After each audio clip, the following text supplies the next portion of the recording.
رسول کریم صلی اللہ علیہ وسلم نے فرمایا، قسم ہے اس ذات کی جس کے ہاتھ میں میری جان ہے، تم میں سے کوئی بھی ایماندار نہ ہوگا جب تک میں اس کے والد اور اولاد سے بھی زیادہ اس کا محبوب نہ بن جاؤں۔ صحیح بخاری حدیث نمبر 14۔ حضرت صلی اللہ علیہ وسلم نے فرمایا، تم میں سے کوئی شخص ایماندار نہ ہوگا جب تک اس کے والد اور اس کی اولاد اور تمام لوگوں سے زیادہ اس کے دل میں میری محبت نہ ہو جائے۔ صحیح بخاری حدیث نمبر 15۔ نبی کریم صلی اللہ علیہ وآلہ وسلم نے فرمایا، 3 خصلتیں ایسی ہیں کہ جس میں یہ پیدا ہو جائیں اس نے ایمان کی مٹھاس کو پا لیا۔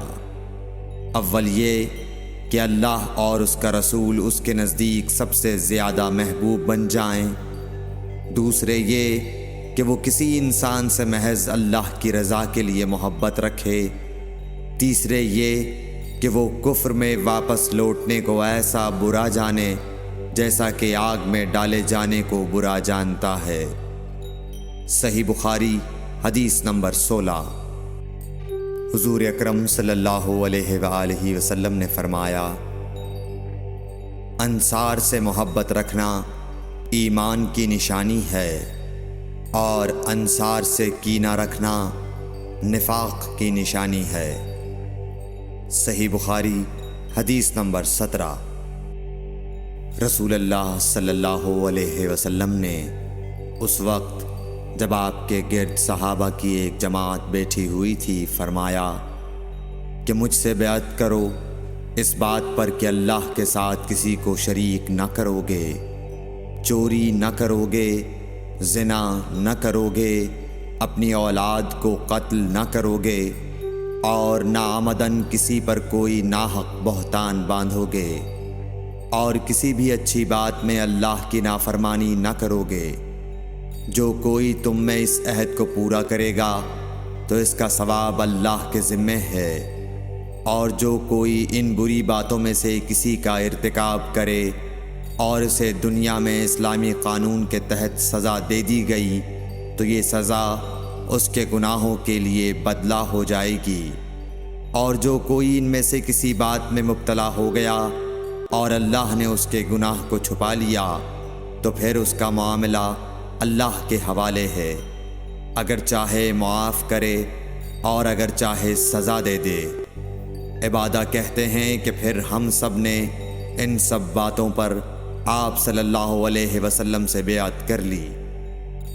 صحیح بخاری حدیث نمبر 18۔ رسول اللہ صلی اللہ علیہ وسلم نے فرمایا، وہ وقت قریب ہے جب مسلمان کا سب سے عمدہ مال اس کی بکریاں ہوں گی، جن کے پیچھے وہ پہاڑوں کی چوٹیوں اور برساتی وادیوں میں اپنے دین کو بچانے کے لیے بھاگ جائے گا۔ صحیح بخاری حدیث نمبر 19۔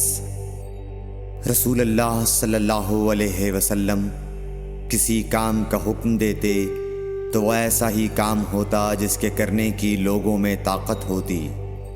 اس پر صحابہ کرام نے عرض کیا کہ یا رسول اللہ، ہم لوگ تو آپ جیسے نہیں ہیں، آپ تو معصوم ہیں اور آپ کی اللہ پاک نے اگلی پچھلی سب لغزشیں معاف فرما دی ہیں، اس لیے ہمیں اپنے سے کچھ زیادہ عبادت کرنے کا حکم فرمائیے۔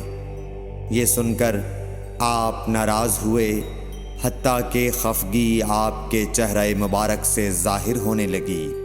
پھر فرمایا کہ بے شک میں تم سب سے زیادہ اللہ سے ڈرتا ہوں اور تم سب سے زیادہ اسے جانتا ہوں، بس تم مجھ سے بڑھ کر عبادت نہیں کر سکتے۔